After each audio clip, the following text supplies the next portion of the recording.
அலைக்கும் வரஹ்மத்துல்லாஹி வபரகாத்துஹு. அலைக்கும் ஸலாம். சொல்லுங்க. சின்ன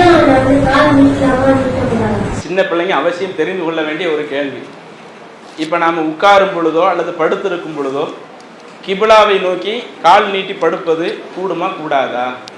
ஏன்னா கிபிலாவை நோக்கி வீட்டில் உட்கார்ந்துட்டாலேயே வீட்டில் பெரியவங்க என்ன செய்வாங்க, என்னடா இது கிபிலாவை நோக்கி முன்னோக்கி இருந்திருக்கிறிய அப்படின்னு சொல்லி என்ன செய்வாங்க, நம்மளை வந்து திட்டத்தான் செய்வாங்க.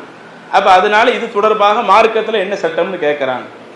பொதுவாக மார்க்கத்தில் ஒன்றை கூடாது என்று சொல்றதா இருந்தா ஆதாரத்தை அடிப்படையை வச்சு தான் சொல்லணும்.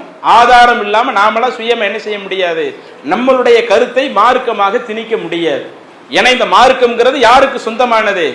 அல்லாஹ்வுக்கு சொந்தமானது.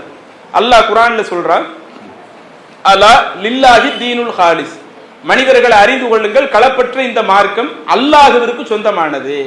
அப்ப அந்த அல்லாஹ்விற்கு சொந்தமான அந்த மார்க்கத்துல உன்னை கூடும் அல்லது உன்னை கூடாதுன்னு முடிவெடுக்கிறதா இருந்தா யார் தான் முடிவெடுப்பா? அல்லாஹ் தான் முடிவெடுப்பான். அல்லாஹ் முடிவெடுத்து தூதருக்கு சொல்லுவான், இதை நீங்க இந்த சமுதாயத்துக்கு கூடும்னு சொல்லுங்க, இதை இந்த சமுதாயத்துக்கு ஹராம்னு சொல்லுங்க. அப்ப இப்படி வந்தால்தான் நாம் அதை வச்சு என்ன செய்ய முடியும், ஒரு சட்டத்தை சொல்ல முடியும். இப்ப அந்த அடிப்படையில கிபிலா தொடர்பாக நமக்கு வந்திருக்கிற தடைகள் என்ன என்று நீங்க எடுத்து பார்த்தீங்கன்னா, இப்படி நீங்க கிபிலாவை நோக்கி கால் நீட்டி உட்காரக்கூடாது, கிபிலாவை நோக்கி நீங்கள் படுக்க கூடாது என்றெல்லாம் இப்படி நமக்கு சொல்லப்படலை. நமக்கு சொல்லப்பட்டது ஒரே ஒரு தடை தான். என்ன தடை?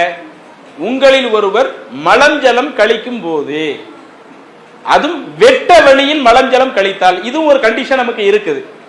மலஞ்சலம் கழிக்கும் பொழுது வெட்ட வெளியில மலஞ்சலம் கழிக்கிறதுனா, இன்னைக்கு நிறைய பேர் எல்லாமே ஊர்களில் வந்து பாத்ரூம், ஊர்களா இருந்தாலும் வீடுகளா இருந்தாலும் பாத்ரூம்குள்ள கட்டி வைத்து அங்கதான் மலஞ்சலம் கழிக்கிற மக்களா நம்ம இருக்கிறோம். ஆனா ஆரம்பத்துலலாம் பொது இடங்கள்ல போய் மலஞ்சலம் கழிக்கிற மாதிரியான ஒரு நிலை இருக்கும். அப்ப பொது இடங்கள்ல நீங்க வந்து மலஞ்சலம் கழிக்கிற மாதிரி ஒரு வெட்ட வெளியில ஏதோ ஒரு ஊருக்கு ஒதுக்குப்புறமாக மலஞ்சலம் கழிப்பதாக இருந்தால் நீங்க கிபிலாவை முன்னோக்க வேண்டாம், கிபிலாவை பின்னோக்க வேண்டாம். அதே போல பைத்துல் மக்திஸ், அதையும் ரசூலுல்லாஹி ஸல்லல்லாஹு அலைஹி வஸல்லம் ஆரம்பத்தில் சொல்லிட்டு அடுத்தது மாத்துறாங்க. அப்ப நீங்க இந்த கிபிலாவை முன்னோக்க வேண்டாம், கிபிலாவை பின்னோக்கவும் வேண்டாம். வஷர்ரிகூஹு அவ் கர்ரிபூஹு, நீங்கள் கிழக்கு திசையை நோக்கி முன்னோக்கி கொள்ளுங்கள் அல்லது மேற்கு திசையை நோக்கி முன்னோக்கி கொள்ளுங்கள். ஏன்னா மதீனாவில் அந்த கிழக்கு திசை மேற்கு திசைங்கிறது கிபிலா வராது. இந்தியாவில இருந்து நமக்கு தான் இன்னைக்கு கிபிலாங்கிற எந்த திசையில இருக்குது? நாம தான் நம்ம இருக்கிற இடத்திற்கும் அந்த தொழுகிற இடத்திற்கும் கரெக்டாக மேற்கு நோக்கி வருது. நீங்க வந்து அங்க மதீனாவுக்கு போயிட்டீங்கன்னு சொன்னா மதீனாவுல வந்து கிபிலாங்கிறது எப்படி இருக்காது, மேற்கு நோக்கி இருக்காது. ரசூலுல்லாஹி ஸல்லல்லாஹு அதனால சொல்றாங்க, உங்களில் ஒருவர் மலஞ்சலம் கழிக்க போனீங்கன்னு சொன்னா நீங்க வந்து அந்த கிபிலாவை முன்னோக்கவும் வேண்டாம், கிபிலாவை பின்னோக்கவும் வேண்டாம்.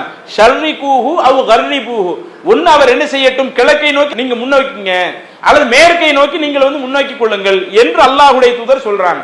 அப்ப இந்த ஹதீஸ்ல இருந்து கிபிலா தொடர்பாக நமக்கு சொல்லப்பட்டது என்ன? இன்னும் அதுவே நம்மளை சுத்தி ஒரு மறைப்பு ஏற்படுத்தப்பட்டுருச்சுன்னா அப்ப நாம கிபிலாவை முன்னோக்கி இருந்தாலும் அது மார்க்கத்தில் தப்பு இல்லை. அதுவும் ரசூலுல்லாஹி ஸல்லல்லாஹு அலைஹி வஸல்லம் காலத்துல ஒரு முறை என்ன செஞ்சாங்க, ஒரு சஹாபி சொல்றாங்க, நான் வந்து ஒரு தேவை நிமித்தமாக என்னுடைய வீட்டுல மேலே ஏறி இருந்தேன், அல்லாஹ்வுடைய தூதர் வந்து சுத்தி மறைக்கப்பட்ட ஒரு இடத்துல வந்து மலஞ்சலம் கழிப்பதற்காக அமர்ந்திருந்தாங்க, கிபிலாவை முன்னோக்கி இருந்தாங்கன்னு சொல்லி இப்படி ஒரு செய்தியை பார்க்க முடியுது. அப்ப இது இரண்டையும் இணைத்து வைத்து பார்க்கும் பொழுது நம்மை சுற்றி சுவர்கள் கட்டப்பட்டிருக்கும் பட்சத்துல அதுல அந்த கிபிலா பிரச்சனை ஒரு இது இல்லை.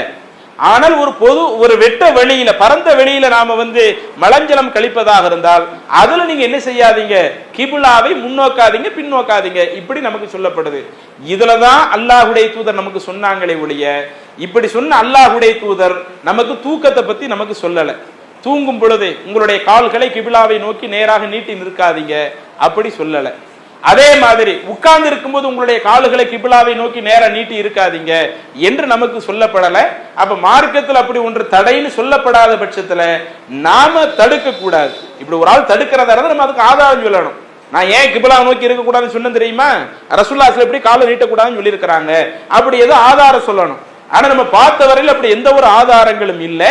எனவே அந்த கிபிலாவை நோக்கி நமக்கு சொல்லப்படக்கூடிய விஷயமே ஒரு பொது வெளியில மலஞ்சலம் கழிப்பது சம்பந்தமாகத்தான் சொல்லப்படுதே ஒழிய காலை நீட்டி இருப்பது சம்பந்தமாக நமக்கு என்ன செய்யப்படல, எதுவுமே சொல்லப்படல. அப்ப அது மார்க்கத்துல எந்த ஒரு பிரச்சனையும் இல்லை. விருப்பப்பட்டா என்ன செஞ்சுக்கிடலாம், காலை அவர் நீட்டி இருக்கலாம், விருப்பப்பட்டா காலை நீட்டாமலும் இருந்து கொள்ளலாம். ஜனாசாவை அடக்கம் பண்றதும் கிபிலாவை நோக்கி இருக்கிறதுன்னு சில இது வருது.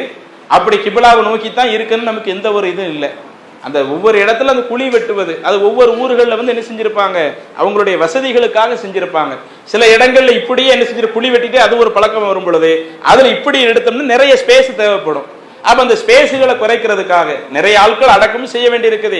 இன்னும் நம்ம அந்த மண்ணறைக்காக ஒதுக்கப்பட்ட இடமும் குறைவாக இருக்குது. அப்ப அந்த ஸ்பேஸுக்காக ஒருவர் எப்படி பயன்படுத்தி கொண்டாலும் பிரச்சனை இல்லை. அதுல முகத்தை மட்டும் என்ன செய்வாங்க, அந்த கிபிலாவை நோக்கி திருப்பி வச்சுக்குவாங்க. அப்படி வாய்ப்பு இருந்தா திருப்பி வச்சுக்குவோம். அப்படி வாய்ப்பே இல்லைன்னு சொன்னால் அதுவும் கண்டிப்பு கிடையாது. அல்லாஹு அக்பர், அல்லாஹு